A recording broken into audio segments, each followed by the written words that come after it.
Ready?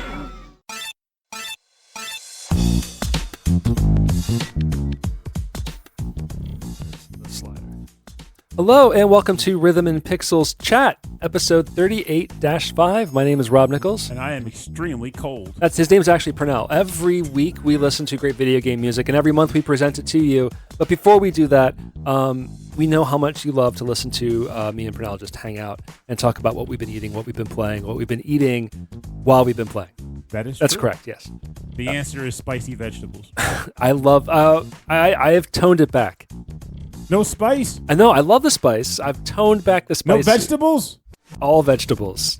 I'm going back vegetarian. Oops, all vegetables. but yeah, not as much vegetables. But yeah, so anything brand new you want to bring up before we introduce our guests? Off the top of my head, I honestly can't think of anything. Life is a hurricane. What we're going to do, and our listeners, if you're keeping track, we're going to start this. We're going to count this as number 1. Purnell, can we talk into the microphone? Oh, I'm going for 5. I'm banking off 5 of these. There's your waveform of the voice. Okay. Anything you want to bring up before the show starts? Where's the microphone? I'm not talking into it. Yes. So if you want to cut every time I ask Purnell to talk into the microphone, make like a long file out of that, and that could be your sleep aid. ASMR. Purnell, please talk into the mic. I don't think people will sleep well to that. It might give them some very baffling nightmares, in fact. Yeah. I'm still playing through Hollow Knight. I'm pretty far into it. Oh, okay. I don't play anything else. And it's still going to take you like 50 hours, so good luck. Well, that's good. I'm halfway through then. Oh, you're at 50 now? Or 25 now? Yes, I am. Great. Google. I know. It's taken a while, but that's just how I do it. But you're focused. I'm very focused. That's important. It's all I think about. I just shop. That's not true, but I think about it a lot. You take care of the kid, and you're just like, man, just imagine if I could equip my child. No, in my mind, it's like, I was here, and I know I got to get into this gate, and I need to find a key, and I marked it on the map, but don't forget where that area was, and I'm changing a diaper. There you go. You'll remember, right? You'll remember where we got to go, right? But we're not talking about world-class Metroidvanias for your PlayStation system. We're talking about fighting games. We're talking about fighting games on the Nintendo console. Specifically. And we're talking about Jazz Fusion, ? Can we call it that? Super Smash Fusion. Super Smash Jazz Fusion? Okay, I got the thumbs up. Joining us on the show, we have Robin and Hari from the group Super Smash Bros. Live. Is that correct? Did I get that right? Yeah, Smash Bros. Live. We're still working on a band name, but thanks so much for having us. Oh, thanks for having. Yeah, thanks for having us present you. I really appreciate you guys on the show. Super Smash Fusion, it's still there. You were the first. Band names come up, let us know. we can workshop some of this stuff. Oh yeah, we already came up with one, Smash Mouth, but copyright. I think copyright. Yeah, that might be a problem. No, they don't make music anymore. It's free. It's free. You guys got it. It's all yours. They might get knocked down. I was gonna say Jazz Fusion. Is that okay to say, or is it just jazz? Or how do you describe your sound? That's a great question. I mean, video game music as a genre draws from so many different styles of music. A lot of what we do is rooted in jazz and jazz techniques or jazz adjacent genres, but we play everything. Yeah. What I've seen online that you shared with us and what I was able to find, it's really, really fun. And I love your mix of instrumentation too.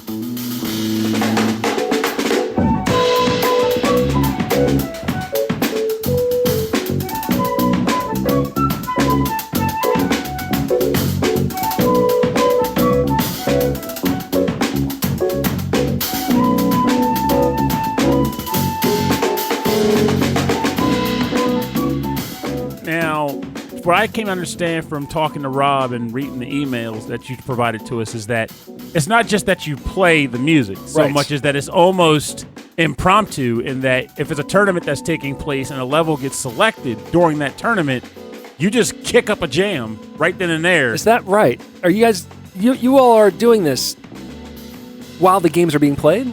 Absolutely. Yeah. So, yeah, we've arranged everything to be 3-minute matches, to do timed matches. Hold on. Rewind. You're also organizing the events. Yes. Yeah, That's hosting incredible. the tournament and Multi-channel. live scoring it. Oh wow, that's incredible. So wait, so someone's on the drums, someone's on the bass, and then someone puts the bass down and then keeps track of the score. We found a more sophisticated way of doing that, where we have a host. Because Because if I had to put the bass down to figure out that, like, I don't know, Chupa Chup 25 won the match, like, I would not be able to remember that. Thank you, Max 6969. You lose.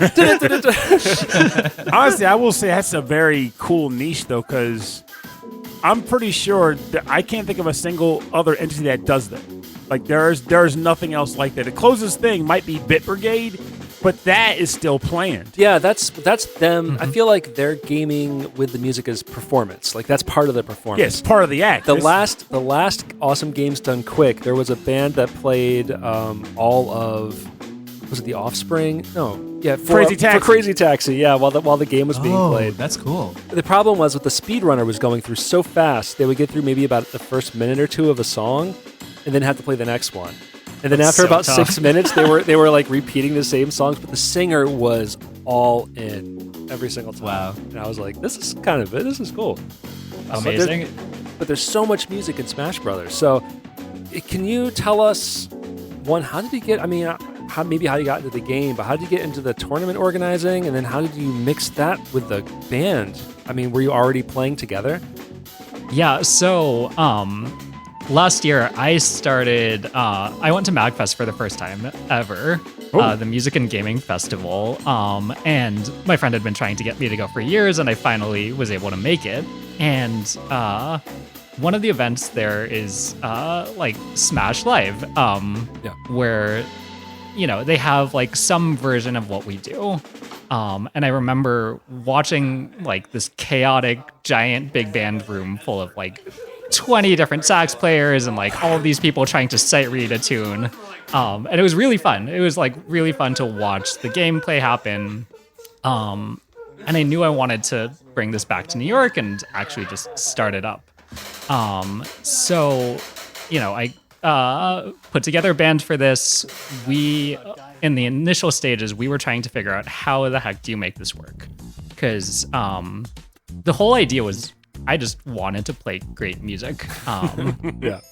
And there's great music by in any Smash. means necessary. by any means necessary, including making 3-minute arrangements, figuring out how to have a tournament flow smoothly. I programmed in a computer system to do all of our tournament matchmaking so that I could just play flute and not have to worry about, who do we match against this person, and then making it fair and distributed. So all of that just happens in the background. Our MC checks off whoever wins the match, and then that gets fed into the computer, and it tells people who's next on screen. Oh, nice. I think it was your MC who reached out to me on Blue Sky, unless it was you. Oh, that was me, yeah. Oh, that was you, yeah. Yeah, I'm not the MC, but that's our friend Stan, who also plays sax with us, which is really cool. That's great. So, Yeah, he's got a lot of energy on stage, which is really cool. Yeah. Absolutely, yeah. It's important having someone keep up that hype and that energy when there's so much excitement happening, especially when we go into sudden death. Then everyone starts cheering. We have to figure out like a second ending. Here's a From the really song, good example. right? Yeah. Here's a really good example of what goes on at our shows. We'll be doing like an improv jazz solo or whatever over a segment of the song, and then suddenly you see the audience erupt, and the musician's fantasy. You're like, "Wow, I really killed that solo!" And then you look up, and it's like sudden death. It has nothing to do with what we were playing. No one else has to know that. It can be humbling moment. The game really draws a lot of the attention. The crowd is so into it. That's great. And that's a really fun part of the show for us. I do have a question related to that, though. So, I mean, I know you guys have your arrangements. You learn them together and then you play them out. But is there ever a time where an event might occur during a match and you notice it while you're playing and you kind of immediately shift your play style to accommodate the thing that just occurred on the screen? We would love to. as it stands right now, we play in front of the screen, so it's actually very hard for us. We're constantly looking over our shoulder to check the timer. Oh, I can imagine. Yeah, and there are moments where, our drummer and musical director, Chris Beller, will be checking out the screen and kind of will be looking at Chris, kind of figuring out, okay, what are we going to do? How long is the sudden death going to go? Do we change it up? So we do kind of like try to stay attuned to it. But yeah, it's hard to focus on multiple things at the same time while playing. I can't imagine, right? Like you're also trying to improvise on top of something completely unique happening at the same time on the screen. That still must be really exciting for the crowd, though. Right. Are there just as many spectators as there are players, or is it mainly all players coming too? It's mostly spectators, actually. Oh, wow. We run the most casual Smash tournament there is.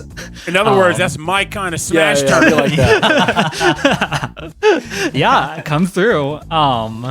But originally I set it up so that we could have up to 32 players, and I thought, if we had 30 people out, like everyone would want to play, and was worried about oversaturation. But it's intimidating enough that like most people just want to come and watch and vibe and hang out and watch their friends get their butts kicked. That's the way to go. Yeah, but it's also a concert at the same time, right? Yeah, which is great. That's a great melding of things.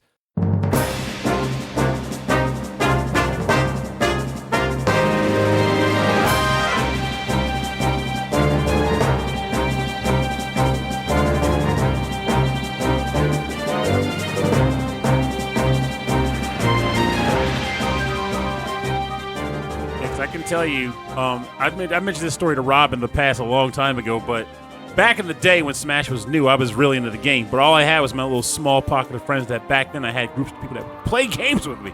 And then around the time of later into the Melee years, I was like, okay, I'm at Anime Central in Chicago. They were having a Smash tournament. I was like, oh, it'd be kind of fun to see how well I fare with other people outside of my circle. This will be fun.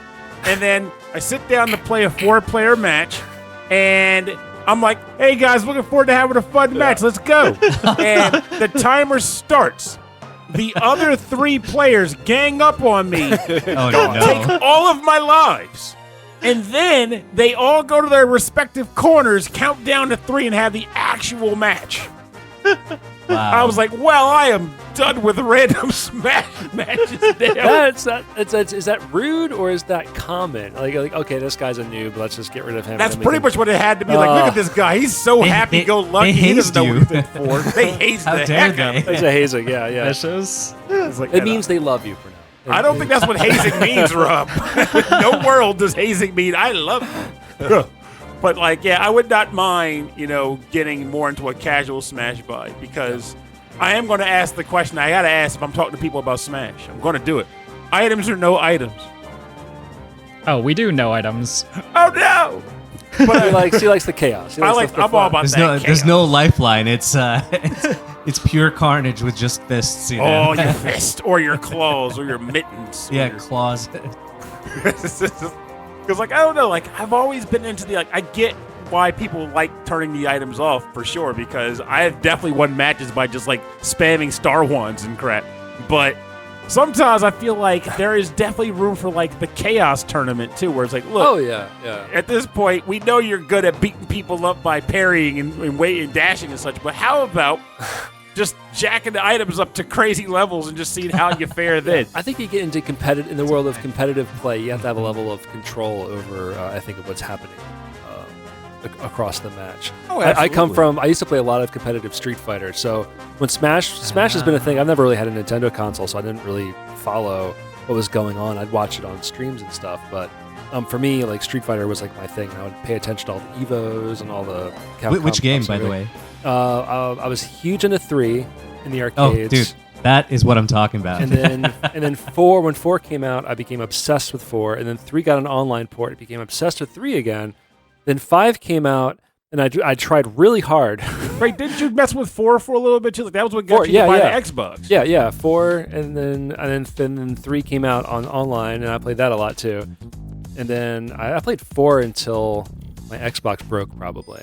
and then I had to get a PlayStation. I had Third Strike 3 on Dreamcast. Yes. And I didn't even know. I bought it like in a Best Buy, and I was like, all right, let me check it out.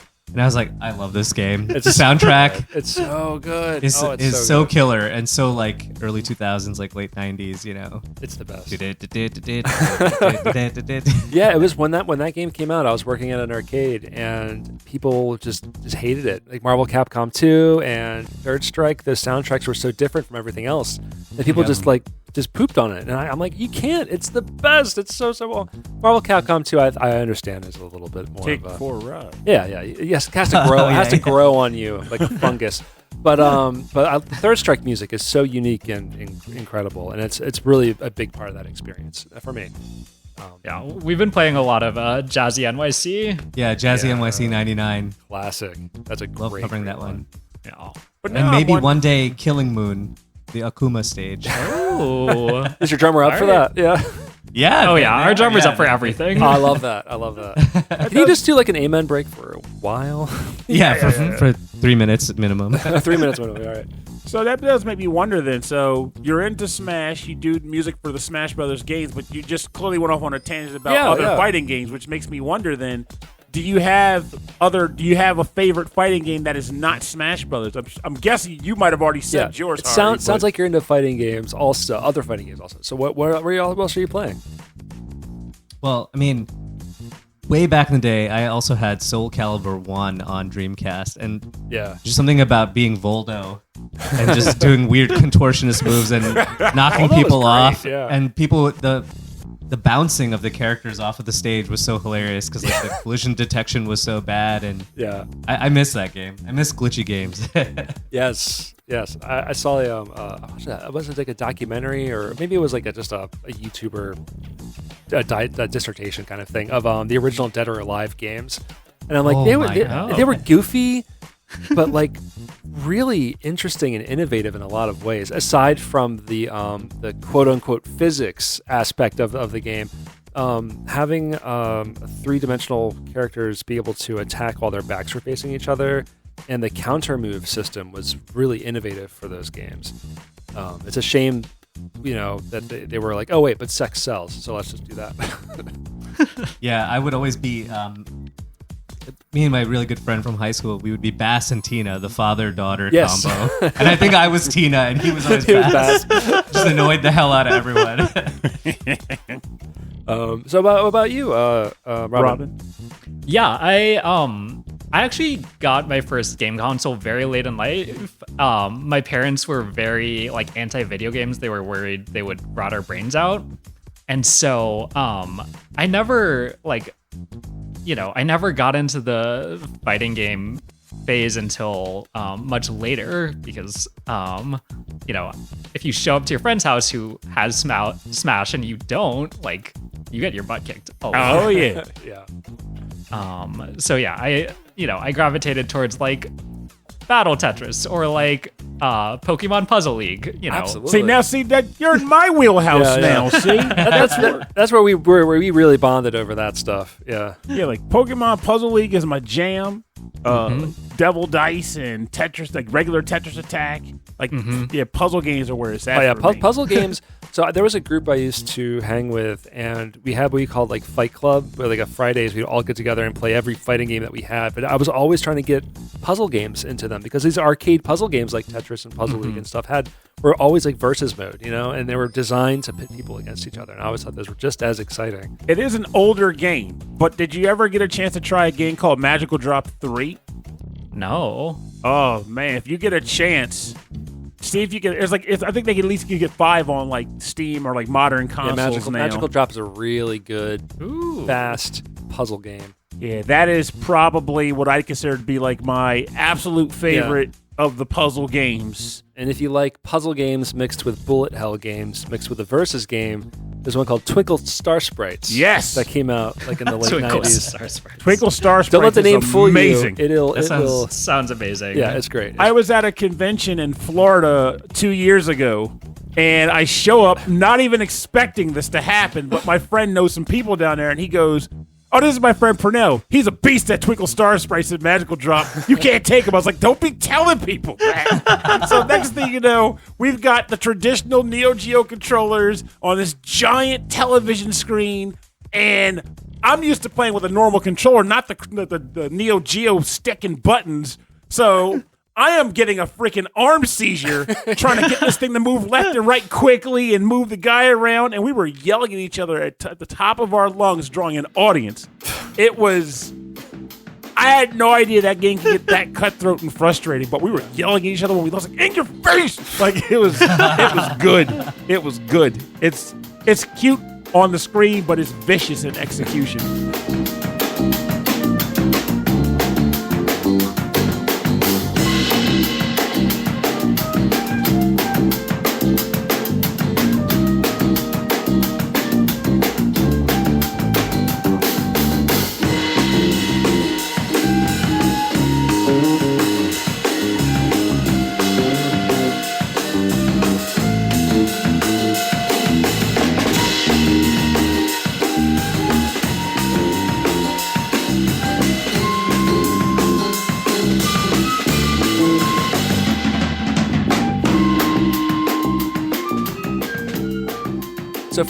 So I'll bring it back. For Smash Brothers, is what draws you in the competitive aspect of it then? Like the competition or the social aspect of it? I mean, as a game, it's a fun party game. People enjoy it. And also, if like the modern iterations of it draw from so many different games. I mean, even us just looking through the musical catalog, it's like they have like games going back to the 80s, franchises that most people don't even know about until they're exposed to it through Smash, which is kind of interesting. That is very interesting. I didn't know what Mr. Game & Watch was, like through my personal experience. I saw the character in Smash, and then I looked it up, and I was like, oh, cool. They do a good job of that game, though. They made an effort of doing justice to a lot of classic franchises by having the museum mode where you can go through all the figurines you've collected, learning about them. It's wonderful. I was reading about the creation of the game earlier, and I was going to talk about this in the other show, but whatever. It's so it was the creator of Kirby wanted to make either a fighting game or like a strategy like remote control robot game, right? And then he ended up making a fighting game on the N64. And it was called like Fighting Dragons or something like that, and had all these original characters. And he wanted to make it like you can jump on platforms. It was really like lots of items and crazy stuff going on. But then he realized that all these other fighting games were coming out, all the Street Fighters and King of Fighters, all these other games were coming out, but they all had their own original characters, like Ryu and Terry and all these people that you had to like learn. And so he went back to Nintendo and said, can we just use like Mario and Yoshi and Donkey Kong? And they were so against it because they didn't want their family-friendly characters beating each other up on their new console. And so they demoed Yoshi and Mario and I think Luigi or someone else, and they showed it to him, and he said, "Oh no, this is going to go great. This is going to go perfect." And it's amazing that it started. It wasn't going to be like a franchise thing at first. Yeah, and it's like that old N64 ad of so happy, so happy together. Oh, yeah, I was just thinking about that. Yeah, that almost seemed like a test. They were like, okay, so what do you think about a bunch of people wearing costumes fighting? It's not the actual licensed character yet. Yeah. And then I think we saw it, and I remember buying the game. I was like, I don't even know what this is. Like, I'm buying it because it's new, and everyone seems to be excited about it, but I don't know what it is. Like, yeah. It's like we know with the Mario Brothers, right? With Mario and Luigi, but Smash Brothers. Who are the Smash Brothers? Like, I remember going to the store and seeing it on the shelf new, and I saw nothing about it prior. It was legitimately the first time I heard of it was seeing it on the store shelf. And I go, is this a Nintendo fighting game? That just sounds weird. Yeah, well, but it's Nintendo. They never screw up. I'll just buy it and see how it is. And then we quickly fell in love with it. It was an insta hit. And I think it does help that their initial push, even though it wasn't as heavily influenced as it became in like the later games, they were like, let's just make these toys. Make the characters toys, fighting against each other as kids playing with the toys. It got around all the violence aspect, and now you're just like playing with your action figures.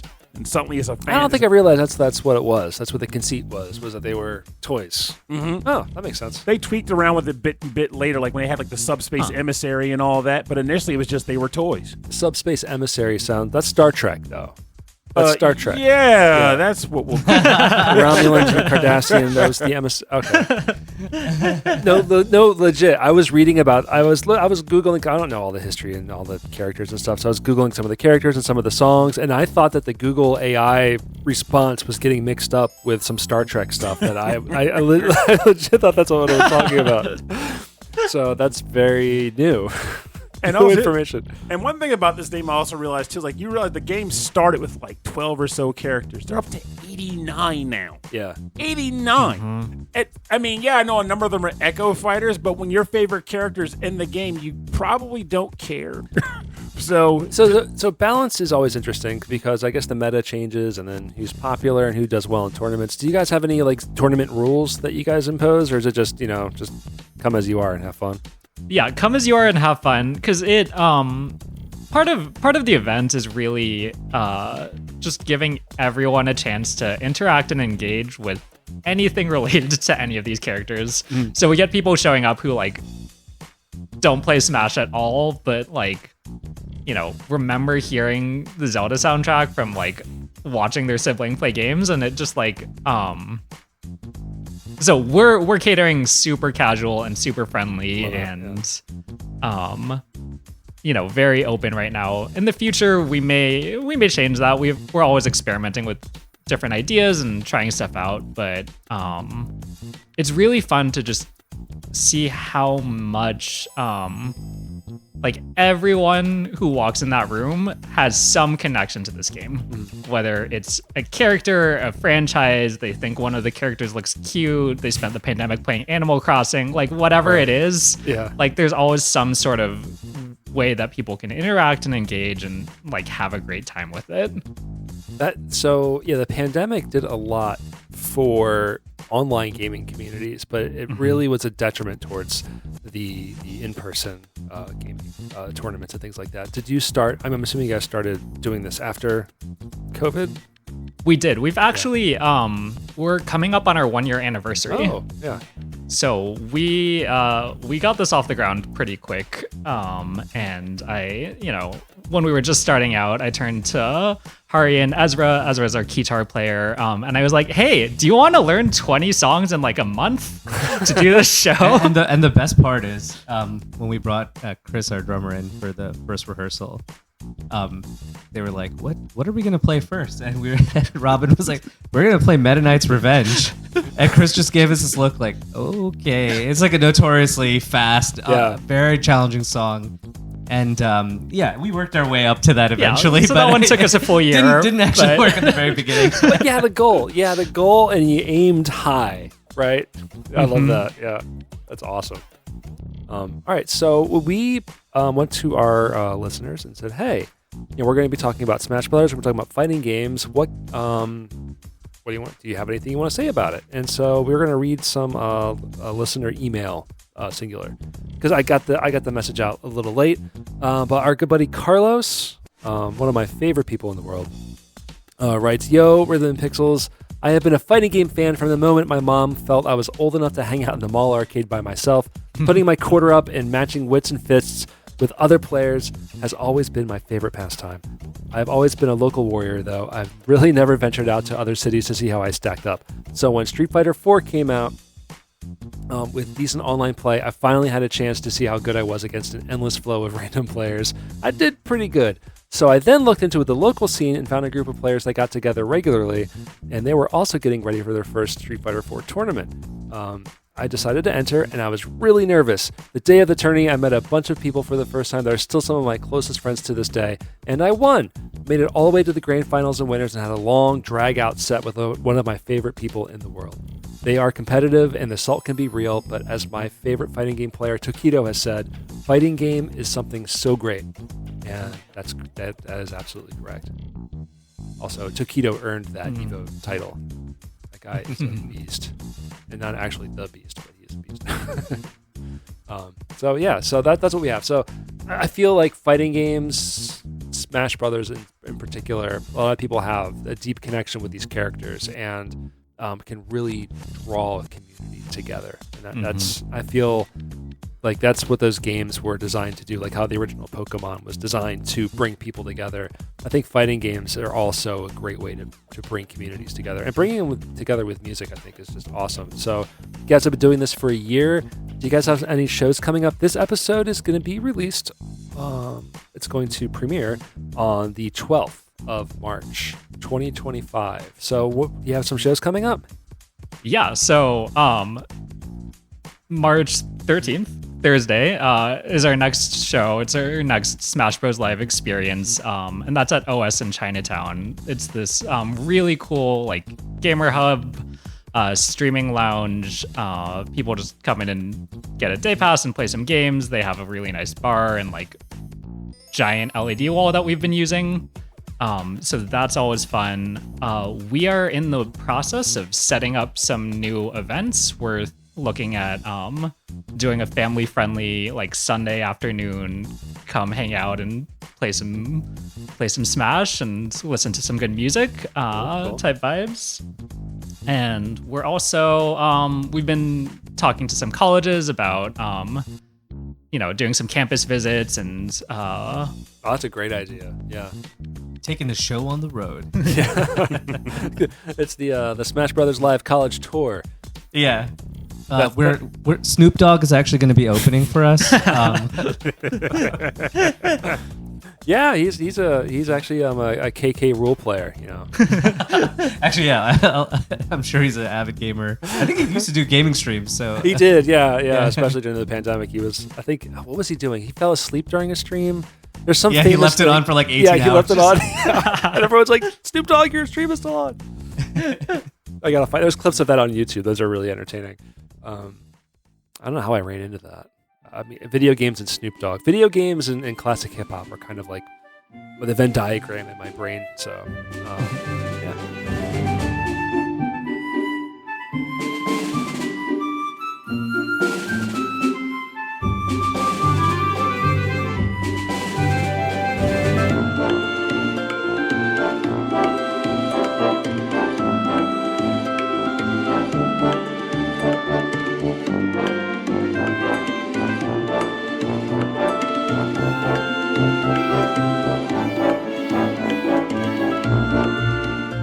Well, if there's anything else you want to bring up, otherwise, thanks for coming on the show.